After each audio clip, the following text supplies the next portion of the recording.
Asisten rumah tangga Verdi Sambo, Diryanto alias Kodir, terancam menjadi tersangka usai memberikan kesaksian berbelit-belit soal kasus Brigadir J pada Kamis 3 November kemarin.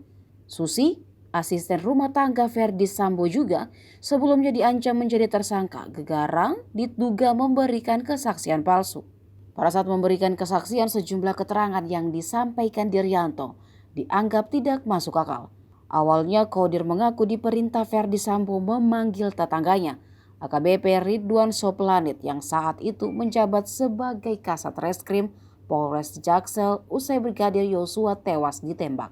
Namun, di berita acara pemeriksaan, Kodir bilang yang diperintah Sambo adalah ajudannya yang bernama Prayogi.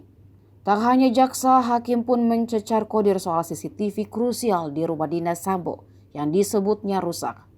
Saat dicek pada 15 Juni 2022 dan terkesan melimpahkan kesalahan pada almarhum Brigadir Yosua yang tak kunjung memperbaikinya hingga ia meninggal dunia. Kodir juga mengaku menjadi orang yang diminta membersihkan darah Yosua, tapi ia tidak ingat pasti siapa yang menyuruhnya.